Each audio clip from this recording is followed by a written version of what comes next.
नमस्कार, India voice देख रहे हैं आप। आपके साथ मैं हूं स्वीटी दीक्षित। बता दें कि शारदीय नवरात्रि का दूसरा दिन है। आज मां ब्रह्मचारिणी की पूजा होती है। देश भर के मंदिरों में भारी भीड़ उमड़ी हुई है और माता के जयकारों से मंदिर गूंज रहे हैं। हम आपको 6 तस्वीरें दिखा रहे हैं। पहली तस्वीर सूरत के अंबाजी मंदिर की है, जहां माता की आरती की जा रही है। दूसरी तस्वीर झंडेवाला मंदिर की है, वहीं माता की आरती भी की जा रही है। तीसरी तस्वीर हरिद्वार के चंडी देवी मंदिर की, जहां माता की आरती की जा रही है, पूजा अर्चना यहाँ पे हो रही है। चौथी तस्वीर दिल्ली के कालका जी मंदिर की है, जहां पे भक्तों की भारी भीड़ नजर आ रही है। पांचवी तस्वीर असम के कामाख्या मंदिर की है और छठी तस्वीर मुंबई के मुंबा देवी मंदिर की है, जहां नवरात्र के दूसरे दिन भारी भीड़ लगी हुई नजर आ रही है। तो ये 6 तस्वीरें आप तक पहुंचा रहे हैं। इन 6 तस्वीरें में भक्तों का तांता लगा हुआ है। सुबह सवेरे से भक्तजन पहुंच रहे हैं आरती करने के लिए। दर्शन पूजन यहाँ पे किया जा रहा है। और शारदीय नवरात्रि के आगाज के साथ गरबा का कार्यक्रम भी शुरू हो गया है। देश के कई इलाकों में गरबा का आयोजन हो रहा है। हम आपको अब कुछ तस्वीरें दिखाने जा रही हैं। 3 तस्वीरें आपकी टीवी स्क्रीन पर नजर आ रही है। पहली तस्वीर गांधीनगर गुजरात की है, जहां गरबा के कार्यक्रम में शामिल हुए हैं केंद्रीय गृह मंत्री अमित शाह। दूसरी तस्वीर सूरत की है, जहां लोग गरबा के रंग में सरोबोर नजर आ रही है। तीसरी तस्वीर इंदौर की है, जहां गरबा का रंग सबके अंदर नजर आ रहा है और किस तरीके से चढ़ के वो बढ़ चढ़कर गरबा में हिस्सा ले रही हैं। तो गरबा के रंग में रंगे यहाँ पे 3 तस्वीरें आप तक पहुंचा रहे। गृह मंत्री अमित शाह भी पहुंचे हैं और यहाँ पे ये 3 तस्वीरें बताती है कि किस तरीके से उत्साहित यहाँ पे भक्तजन नजर आ रहे हैं। और ये 6 तस्वीरें आरती पूजन की तस्वीरें हैं। सुबह सवेरे से लंबी कतार लगी हुई थी और किस तरीके से भक्तजन पहुंच रहे थे माता के दरबार में माथा टेकने के लिए, उत्साहित काफी ज्यादा नजर आ रहे हैं। देश के तकरीबन हर कोने से यही तस्वीरें निकल के सामने आ रही है और माता के जयकारों से मंदिर गूंज उठ रहे हैं। भारी संख्या में भक्तजन पहुंच रहे हैं दर्शन पूजन के लिए। और ये जो तस्वीरें हैं वो बताती है कि नवरात्र के 9 दिन इसी तरीके का उत्साह, इसी तरीके का नजारा आपको मिलेगा। आज चूंकि दूसरा दिन है नवरात्र का, रविवार से नवरात्र की शुरुआत हो चुकी है, शारदीय नवरात्रि की शुरुआत हो चुकी है। ऐसे में दूसरे दिन मां ब्रह्मचारिणी की पूजा अर्चना होती है, जो तपस्या की देवी मानी जाती है और उनसे यही प्रेरणा मिलती है कि किसी काम को जल्दी त्यागना नहीं चाहिए। हर काम के लिए थोड़ा सा सब्र जरूर रखना चाहिए, जो फल आपको देगा।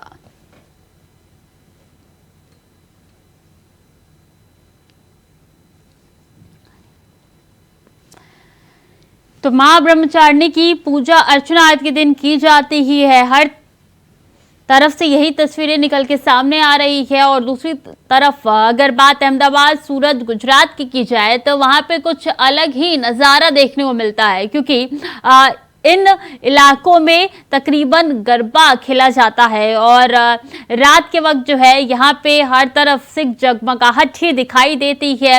हर तरफ सिर्फ संगीत के धुन ही सुनाई देते हैं और गरबा में हर कोई रंगा हुआ नजर आ रहा है। और ये तस्वीरें बीते दिन की, यानी कि नवरात्रि के पहले दिन के आप तक पहुंचा रहे हैं कि किस तरीके से भारी उत्साहित यहाँ पे लोग नजर आ रहे हैं। और यहाँ पे क्या बच्चा, क्या बुजुर्ग, क्या बड़ा, हर कोई बढ़ चढ़कर गरबे में शिरकत करते हैं और जाके वो इस रंग में रंग जाते हैं और गरबा खेलते हुए दिखाई देते हैं। केंद्रीय गृह मंत्री अमित शाह भी सूरत पहुंचे हैं, वहां की तस्वीरें आप तक पहुंचा रही हैं। और बाकी जो तस्वीरें अहमदाबाद और गुजरात की है।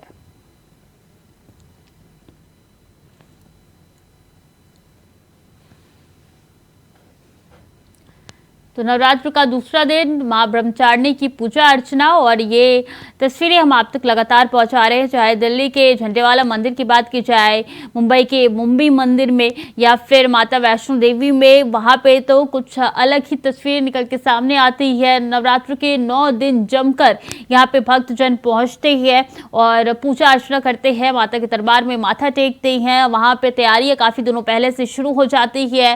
सिर्फ साज सजावट आपको दूर दूर तक नजर आती। इससे पहले भी हमने देखा था राष्ट्रपति भी पहुंची थी, साज सजावट उनके द्वारा भी देखी गई थी और छोटी से छोटी चीजों का भी ख्याल रखा जाता है।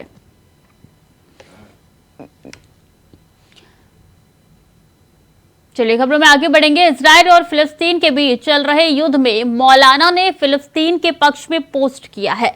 बता दें कि मौलाना ने अपनी सोशल मीडिया और इंस्टाग्राम पर पोस्ट किया था। साथ ही 12 अक्टूबर को फिलिस्तीन समर्थन में धार्मिक नारे, हिंदुस्तान में प्रतिबंधित नारे लिखे थे। तो वहीं पुलिस ने सामाजिक सौहार्द बिगाड़ने और झूठे बयान देने का मामला दर्ज किया है और मौलाना सुहेल अहमद को गिरफ्तार कर लिया है। तो वहीं दूसरे मौलाना आतिक चौधरी फरार चल रहे हैं।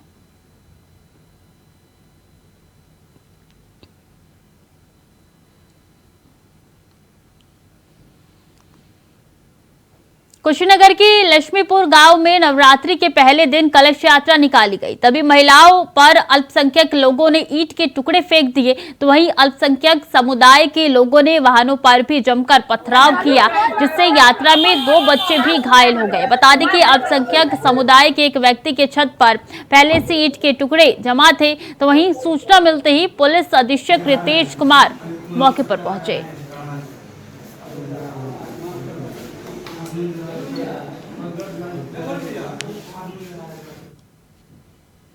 तो पथराव से 2 बच्चे घायल हो चुके हैं। कलश यात्रा यहाँ पे नवरात्रि के अवसर पर निकाली गई थी। तब ये कहा जा रहा है कि अल्पसंख्यक की ओर से पत्थर के टुकड़े फेंके गए थे, जिससे कुछ बच्चे भी घायल हो गए, कुछ महिलाओं को भी चोटें पहुंची हुई, जिनका अस्पताल में इलाज चल रहा है। पुलिस अधीक्षक मौके पर पहुंच चुके हैं।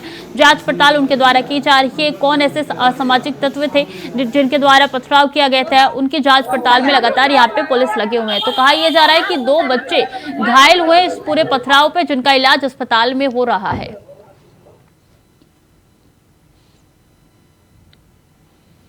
मैनपुरी में कुरावली पुलिस और सर्विलांस टीम ने एक अभियुक्त को 25 लाख रुपए कीमत के 39 किलो 400 ग्राम अवैध मादक पदार्थ गांजे के साथ गिरफ्तार किया है।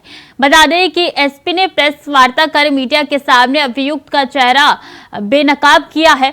तो वहीं मुखबिर की सूचना पर पुलिस पहुंची और उन्होंने 2 व्यक्तियों के कब्जे से 3 बैगों में 39 किलो 400 ग्राम अवैध मादक पदार्थ जो है वो बरामद किए हैं। साथ ही एक व्यक्ति गांजे से बड़े बैग को छोड़कर अंधेरे का फायदा उठाते हुए साइकिल लेकर फरार हो गया। हालांकि अभियुक्त ने पूछताछ में बताया कि वो अपने साथी धर्मपाल उर्फ धर्म के साथ उक्त गांजा एक्ट बचने के लिए मोटरसाइकिल से ले जा रहे थे, जिसे बेचकर वो अपनी आर्थिक जरूरत को पूरा करते थे। और मुखबिर की सूचना पर पुलिस ने गिरफ्तारी की है और मीडिया के सामने चेहरा बेनकाब किया है।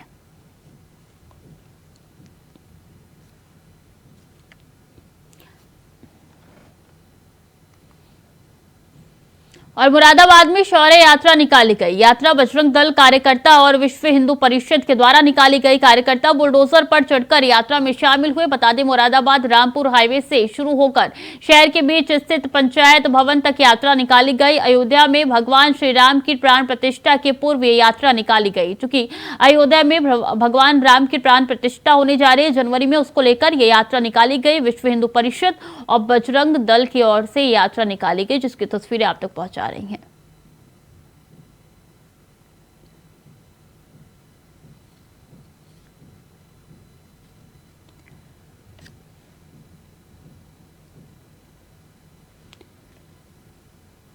तो कार्यकर्ता बुलडोजर पर चढ़कर यात्रा में शामिल हुए। भारी तादाद में कार्यकर्ता यहां पे पहुंचे और बाइक पे भी सवार होकर वो आगे बढ़ते हुए नजर आए।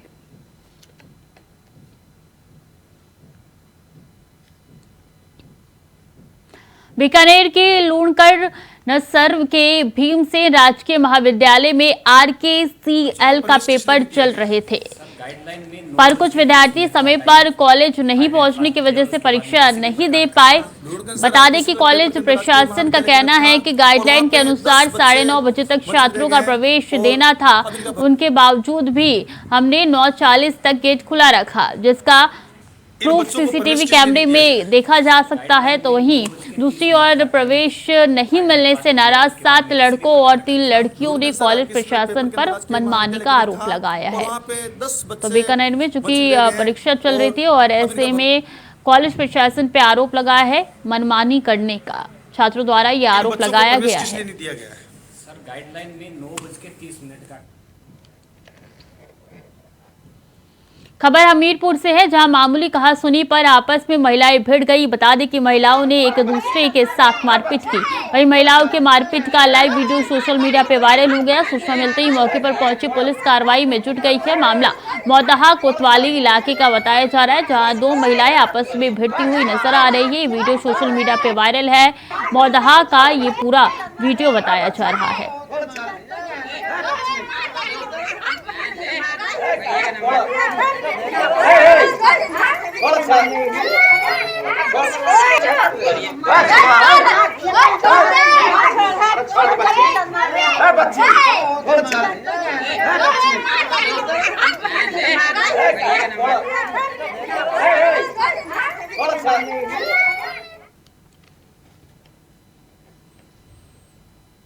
कुरुक्षेत्र के जीटी रोड पर नशा तस्करों के ढाबों पर प्रशासन ने बुलडोजर चला दिया है, जिससे हड़कंप मच गया है। एनएचएआई और कुरुक्षेत्र पुलिस प्रशासन की तरफ से ये संयुक्त कार्रवाई की गई है। आपको बता दें कि 15 ढाबों को चिन्हित किया गया था, जिनमें से 10 पर बुलडोजर चला और बाकियों पर भी जल्द कार्रवाई की बात कही गई है।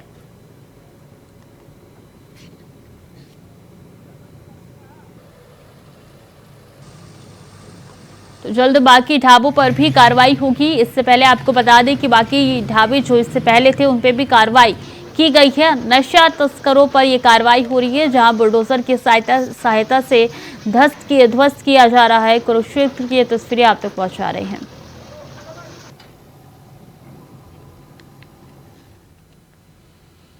और हमीरपुर में नवरात्रि को लेकर सुमेरपुर थाना परिसर में पीस कमेटी की बैठक हुई है। बता दें कि दुर्गा पंडाल आयोजकों के साथ थाना परिसर में पीस कमेटी की बैठक हुई और सीओ सदर की अध्यक्षता में बैठक संपन्न हुई है। वहीं बैठक में त्योहार को शांतिपूर्वक मनाने की अपील की गई है और अराजक तत्वों पर कड़ी निगरानी रखी जाएगी इस दौरान, क्योंकि नवरात्र चल रहे, ऐसे में दुर्गा पंडाल भी कई जगह लगाए जाते हैं। किस तरीके से पीस मेंटेन रखना है, इसको लेकर यह बैठक की गई है।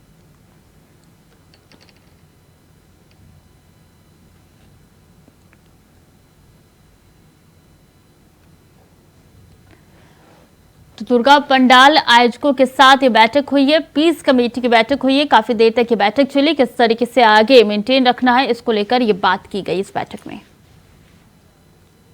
बोकारो में जेएमएम के एक नेता ने ईडी को चास अंचल कार्यालय के प्रधान सहायक के खिलाफ एक शिकायत पत्र लिखा है, जिसमें उन्होंने वन भूमि और गैर मजरूआ जमीन की जमाबंदी करने का आरोप लगाया है। साथ ही भूमाफियाओं से मिलकर जमीन में हेराफेरी करने का आरोप भी लगाया गया है।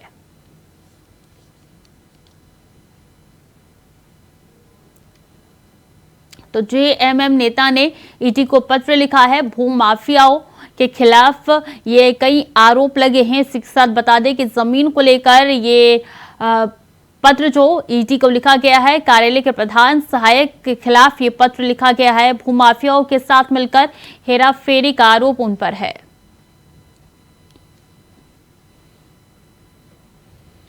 मेरठ के दौराला थाना पुलिस ने कार्रवाई करते हुए कुछ बदमाशों पर छापा मारा है, जहां से भारी मात्रा में पटाखों का जखीरा बरामद हुआ है।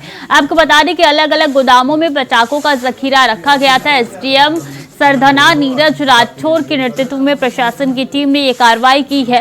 बता दें कि स्टेशन की दुकान की आड़ में ये पटाखे छिपाकर रखे हुए थे, जिसकी कीमत करीब 8 लाख रुपए बताई जा रही है। फिलहाल पुलिस ने रिपोर्ट दर्ज कर आगे की कार्रवाई शुरू कर दी है और धीरे धीरे करके लगातार कार्रवाई अब देखने को मिल रही है। अलग अलग जगह पर छापेमारी लगातार जारी है। अब देखिए, पुलिस ने 8 लाख का यहाँ पे पटाखे का जखीरा बरामद किया है।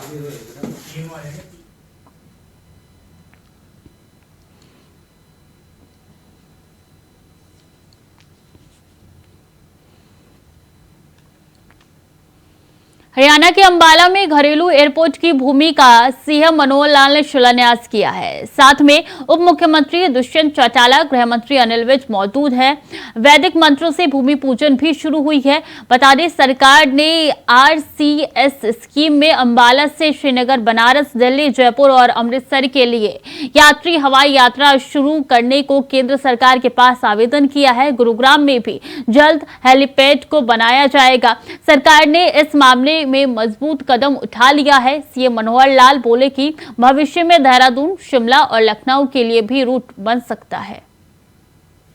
चंडीगढ़ का हवाई अड्डा जिसके अंदर हमारा अपना शेयर है, लगभग 50% शेयर उस चंडीगढ़ हवाई अड्डे में हरियाणा का है, उसका उपयोग भी हम करते हैं। उसका प्रभाव क्षेत्र ये ठीक है, पंचकुला से लेके अंबाला तक यही क्षेत्र उसका प्रभाव क्षेत्र है जिसका लाभ मिलता है। लेकिन जब हम छोटे हवाई अड्डे जितने भी हैं, जिसके अंदर करनाल है, भिवानी है, जिसके अंदर नारनौल है और पिंजौर है, हम सिरसा हवाई अड्डे का भी लाभ उठाते हैं। लेकिन ये सारे छोटे हवाई अड्डे हैं। जहां तक अंबाला का एयरफोर्स का स्टेशन, ये सिविल एयरपोर्ट अभी तक नहीं था, लेकिन जब ये विचार चला कि यहां हमारा ये जो सिविल एयरपोर्ट बनेगा, इसका लाभ शायद बाकी जितने हवाई अड्डे जो छोटे वाले हवाई अड्डे हैं उनसे ज्यादा, सबसे ज्यादा हो पाएगा। उसी में से जब विचार चला, श्री अनिल विज जी ने जब विषय निकाला, तब ये ध्यान में आया, तब ये ध्यान में आता है कि आखिर हमारी उड़ान स्कीम, ये उड़ान स्कीम कुछ वर्ष पहले शुरू हुई थी, जो सस्ती हवाई यात्रा, जिसको ठीक संज्ञा दी गई है कि हवाई चप्पल पहनने वाला व्यक्ति भी हवाई जहाज की यात्रा कर सके, ऐसी देश के अंदर प्रधानमंत्री जी ने स्कीम चलाई है। इसका पूरा लाभ हम सबसे पहले अंबाला से उठा पाएंगे। अंबाला में सहयोग से एयरपोर्ट जो हमारा आर्मी का है, इसकी जो रनवे है वो सारा वही हमको काम आने वाला है। ये हमने एक टर्मिनल जो बना रहे हैं, इस टर्मिनल जो 20 एकड़ जमीन के ऊपर होगा, लगभग 133 करोड़ की तो जमीन है, 20.5 करोड़ रुपए का खर्च और इसके अतिरिक्त भी आएगा। तो ये टर्मिनल बनने के बाद हमको बहुत ज्यादा समय इसमें नहीं लगेगा, क्योंकि रनवे और बाकी व्यवस्था तो हमारी पहले से बनी हुई है।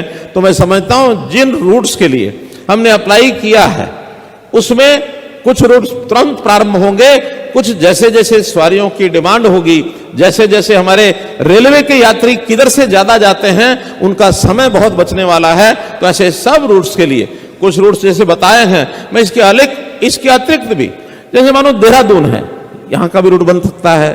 जैसे मानो लखनऊ है, वहां का रूट भी बन सकता है।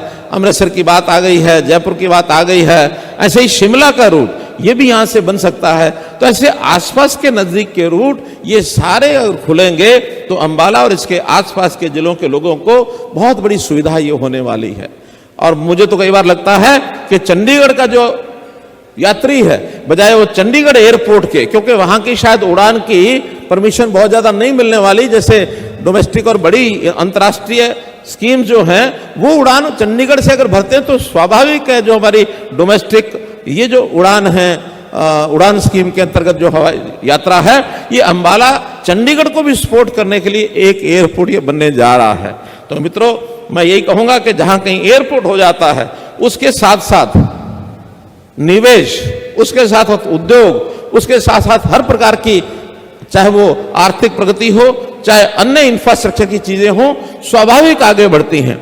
आज कोई भी देश और विदेश का अगर कोई उद्योगपति है, उसका समय बचाने के लिए उसको एयरपोर्ट अगर अंबाला की सुविधा मिलती है तो निश्चित रूप से अंबाला आकर के आसपास के क्षेत्र में निवेश भी करेगा, यहाँ के लोगों को रोजगार भी मिलेगी और यहाँ के लोगों का आर्थिक विकास भी होगा। इंफ्रास्ट्रक्चर के बारे में देश के प्रधानमंत्री जी की बहुत बड़ी स्पष्ट कल्पना है। वो कहते हैं चाहे रेल हो, रोड हो, हवाई यात्रा हो, अगर जब तक इसका निर्माण होगा तो विकास के फल बहुत नीचे तक पहुंचेंगे। हम आम आदमी को इन चीजों का लाभ ये पहुंचा सकते हैं। उसमें हमारा रेल का नेटवर्क है, वो भी भरपूर हमको मिल रहा है।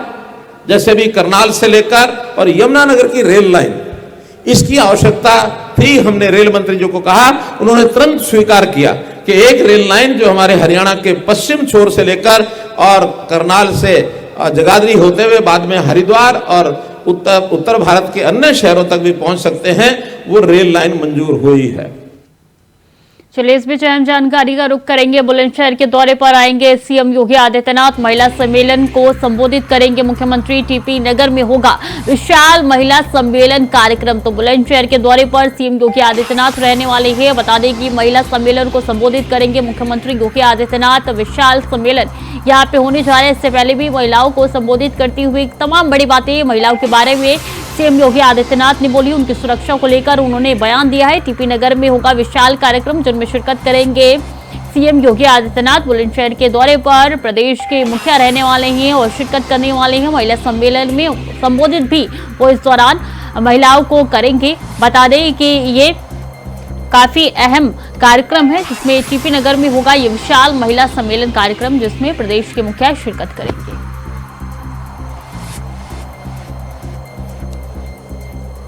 तो बुलंदशहर के दौरे पर आएंगे सीएम योगी आदित्यनाथ। तो महिला सम्मेलन को संबोधित करेंगे मुख्यमंत्री योगी आदित्यनाथ। ऐसे में बता दें कि टीपी नगर में ये विशाल कार्यक्रम होने जा रहा है जिसमें शिरकत करेंगे मुख्यमंत्री योगी आदित्यनाथ। तो टीपी नगर में कार्यक्रम का आयोजन काफी दिनों पहले से किया जा रहा था और आज इसमें शिरकत करेंगे सीएम योगी आदित्यनाथ।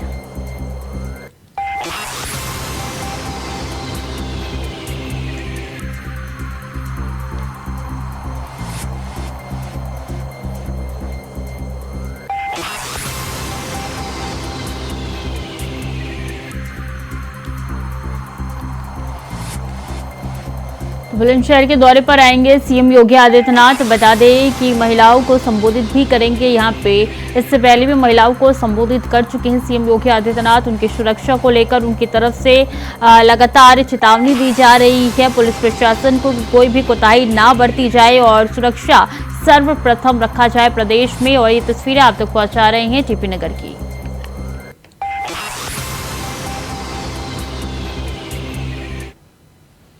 और यूपी की योगी सरकार प्रदेश की जनता की प्यास बुझाने के लिए जी जान से लगी हुई है और हर घर पेयजल पहुंचा रही है। यूपी के चंदौली में भी जल जीवन मिशन के तहत लोगों को शुद्ध निःशुल्क पेयजल मिल रहा है। ये रिपोर्ट देखिए।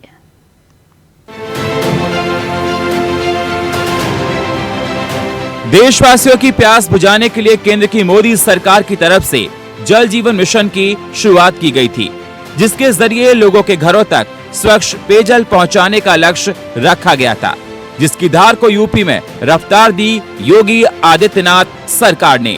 योगी सरकार ने प्रदेश में तेजी से पेयजल को लेकर काम हो रहा है। चंदौली जिले में भी इस योजना के तहत काम हो रहा है। जिले में 734 ग्राम सभाएं और 9 ब्लॉक हैं, जिसमें से अभी तक 60% का काम पूरा हो चुका है। वहीं नल जल योजना के तहत तेजी से काम हो रहा है और लोगों को योजना का लाभ मिल रहा है और वो सरकार का आभार जता रहे हैं। सरकार की बहुत अच्छी योजना है भाई। शुद्ध जल प्राप्त करने के लिए, लोगों को शुद्ध जल देने के लिए ये सरकार की योजना बहुत लाभकर है। हमारे जीवन में बहुत बदलाव आया है। जैसे टाइम की बचत हो रही है और दूषित जल नहीं पीना पड़ रहा है। अनेक बीमारियों से छुटकारा मिल रहा है जो जल से होने वाली होती है। यह कहना चाहेंगे कि मोदी सरकार बहुत अच्छा योजना दिले हैं। जल निगम हम लोग के घर आ गया है, पानी हम लोग के घर आ गया है, अच्छा से पानी मिल रहा है। बदलाव तो बहुत ज़्यादा आया। जैसे पानी के लिए हर किसी को एक समस्या का सामना करना पड़ता था, वो समस्या का सामना नहीं करना पड़ रहा। बहुत ही आसानी से शुद्ध पेयजल मिल जा रहा है। पेयजल आपूर्ति की सुविधा को लेकर उठाए गए सरकार के कदम अब धरातल पर असर दिखा रहे हैं। यकीनन योजना के जरिए न सिर्फ लोगों का जल से जीवन सुधर रहा है, बल्कि आने वाले वक्त में ये योजना भविष्य के लिए नई नजीर भी बन रही है। Bureau report, India voice. फिलहाल के लिए बुलेटिन में इतना ही। खबरें लगातार जारी है, देखते रहिए इंडिया वॉइस।